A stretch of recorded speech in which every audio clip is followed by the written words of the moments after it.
Eh bien salut à tous et bienvenue sur Gamertech.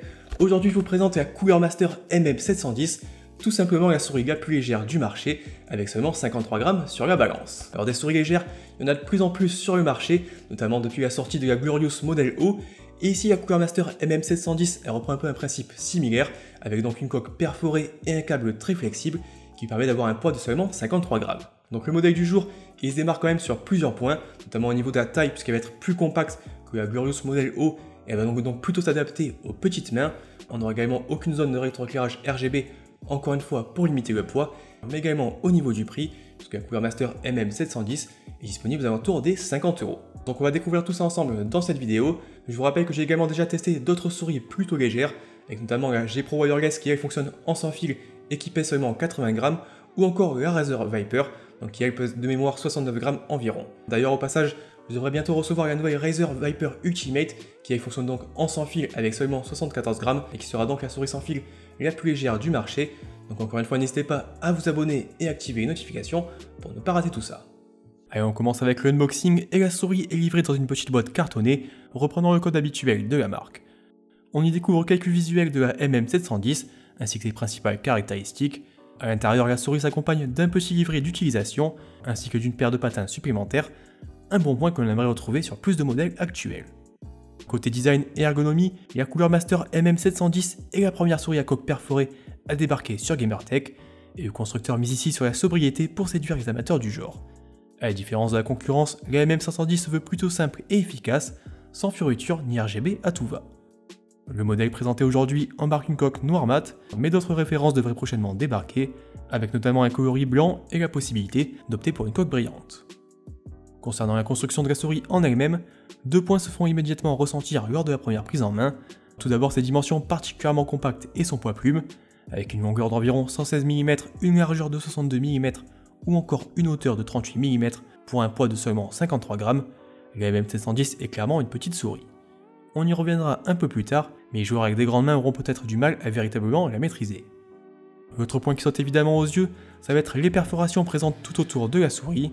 La partie supérieure de la coque, l'arrière des boutons principaux, la façade ou encore la base de la souris présente ainsi une structure en nid d'abeille conçue pour limiter au maximum le poids du mulot tout en assurant une certaine rigidité et durabilité.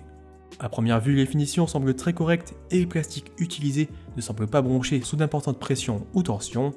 Les composants internes sont de leur côté protégés par un revêtement qui devrait empêcher les poussières de passer, mais également de protéger la souris d'éventuelles éclaboussures. Alors on n'ira pas forcément passer la souris sous l'eau, mais après une dizaine de jours à ses côtés, la souris reste parfaitement propre. Du côté des commandes, la souris de Cooler Master va à l'essentiel. Taillée pour les amateurs de FPS les plus nerveux, la souris limite son nombre de boutons et embarque sur sa face supérieure deux clics principaux et une commande permettant d'ajuster sa sensibilité. La souris s'appuie sur des interrupteurs Omron affichant une durée de vie de 20 millions de clics et une réactivité exemplaire. Les deux boutons sont bien séparés et tombent naturellement sous les doigts, mais on notera tout de même la présence d'un léger jeu au niveau des palettes. Alors pas de quoi s'inquiéter selon nous, mais il faudra quand même vérifier la tenue de la souris après quelques mois d'utilisation.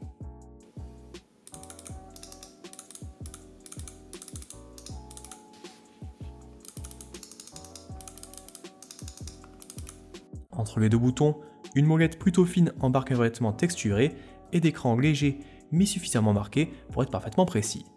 Son utilisation se révèle confortable et on pourra l'utiliser pour des actions secondaires sans le moindre problème.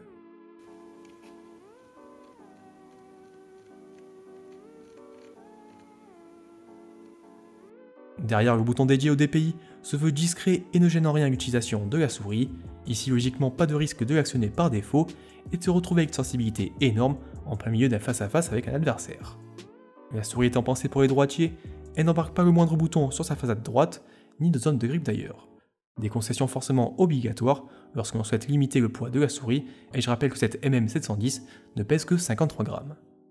Du côté gauche, on retrouve deux boutons supplémentaires facilement accessibles depuis le pouce. On apprécie leur activation bien réactive, avec un clic distinct comme on aimerait en retrouver sur tous les mulots actuels. Place maintenant à la prise en main. La souris affiche des dimensions donc particulièrement compactes et elle se destine naturellement aux joueurs adeptes de claw grip ou fingertips si vous souhaitez pouvoir tirer profit de tout son potentiel. Selon votre ancienne souris, il faudra tout de même un certain temps d'adaptation pour se faire à sa taille et les joueurs avec des grandes mains auront probablement du mal à véritablement y trouver leur compte. Alors de mon côté, après quelques heures à ses côtés, le confort est bien au rendez-vous, et surtout le poids plume de l'ensemble permet d'enchaîner les parties sans ressentir la moindre fatigue au niveau du poignet. La construction perforée de la coque viendra aussi limiter la transpiration lors des plus longues sessions de gaming, mais il faudra faire avec un toucher pas forcément aussi agréable que sur les modèles habituels. Alors par exemple, moi j'utilise généralement une Logitech G702 Lightspeed, et je dois bien avouer que son repose-pomme en soft touch m'a un peu manqué. À l'arrière de la souris, on retrouve 3 patins PTFE assurant une excellente glisse à l'ensemble. Ils sont par défaut protégés par un petit film en plastique qu'il faudra prendre soin de retirer avant d'utiliser la souris. Notez aussi que Cooler Master propose dans sa boîte un second jeu de patins, de façon à pouvoir les remplacer si les premiers viennent un peu à fatiguer. Enfin, dernier point concernant la conception de cette Cooler Master MM710, c'est son câble. Alors le constructeur opte ici pour un modèle tissé particulièrement léger et flexible, donnant presque l'utilisation d'utiliser une souris sans fil. Alors ici c'est vraiment un point très réussi et qui vient encore plus conforter la sensation de légèreté apportée par la souris. Pour accompagner la MM710, il est possible d'installer le logiciel Cooler Master Portal. Si son utilisation n'est pas forcément obligatoire, on vous le recommande tout de même si vous souhaitez pouvoir ajuster certaines options du mulot. Le premier onglet bouton permet de configurer l'affectation des différentes commandes de la souris.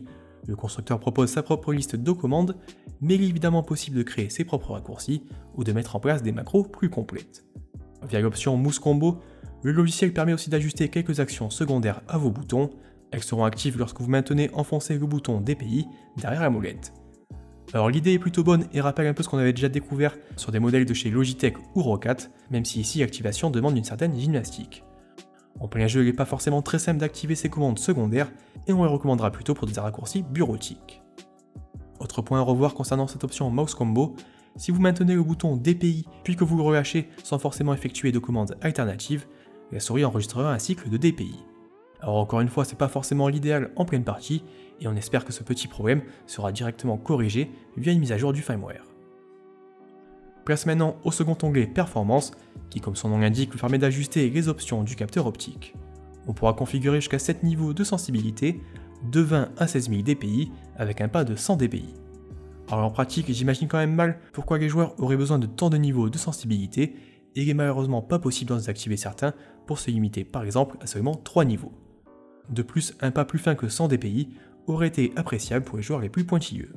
Pour le reste, l'onglet permet aussi d'ajuster le taux d'échantillonnage jusqu'à 1000 Hz, la distance de soulevé ou encore l'accrochage aux angles. Le capteur peut aussi être calibré en fonction de votre tapis de souris. Pour en terminer avec la présentation du logiciel Portal, le troisième onglet permet de créer et d'éditer ses macros, alors que le dernier onglet vient prendre en charge vos différents profils de configuration. Il est possible de créer jusqu'à 5 profils et de les charger automatiquement en fonction de vos jeux ou de vos applications. On en vient maintenant aux performances et à la précision du capteur, et la Cooler Master MM710 embarque un capteur optique Pixar PMW3389. Alors il n'est plus forcément nécessaire de le présenter, puisque la plupart des souris haut de gamme optent pour ce modèle ou l'un de ses dérivés, et comme souvent la précision est parfaitement au rendez-vous. Durant nos essais, aucun problème de tracking ni de décrochage n'a été à signaler, et la souris répond parfaitement au moindre mouvement. La distance de lift-off est mesurée à environ 2 mm, permettant de rapidement replacer sa souris sans perdre la position de son curseur. Encore une fois, pas grand chose à redire de ce côté-là, comme souvent avec la majorité des souris actuelles. En jeu, la MM710 s'en sort particulièrement bien, et notamment sur les FPS et les TPS, ses cibles de prédilection. Une fois habitué à la prise en main de la souris et surtout à son poids plume, les mouvements s'enchaînent avec une fluidité et une précision que les joueurs adeptes de faible sensibilité devraient très largement apprécier. Si la différence de poids face à une Razer Viper que je vous ai présentée il n'y a pas très longtemps n'est pas forcément flagrante, c'est vraiment une autre histoire lorsque l'on repasse par exemple sur une Logitech G502 Lightspeed. Même la Logitech G Pro Wireless et ses 80 grammes pourraient presque paraître lourdes à côté du modèle de chez Cooler Master. Après quelques jours aux côtés de la MM710, toutes les souris de plus de 90 ou 100 grammes semblent vraiment peser une tonne et les mouvements paraissent bien moins réactifs. Évidemment, tout le monde n'y trouvera pas forcément son compte avec une MM710, les joueurs avec de grandes mains auront probablement du mal à véritablement la maîtriser, et peut-être qu'une Glorious Model O pourra être un peu plus confortable tout en restant très légère. Aussi, si vous avez l'habitude de jouer à différents types de jeux, le faible nombre de commandes de la MM710 pourra limiter vos possibilités de raccourci, et il faudra forcément se tourner vers votre clavier pour activer vos actions secondaires.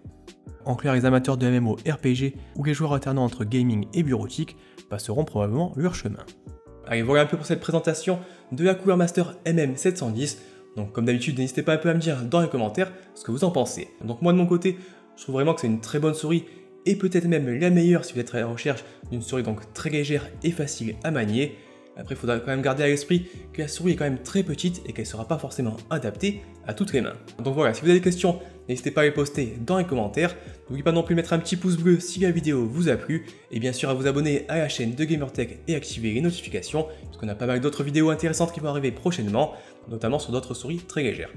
Donc moi je vous remercie d'avoir regardé cette vidéo et je vous dis à très bientôt.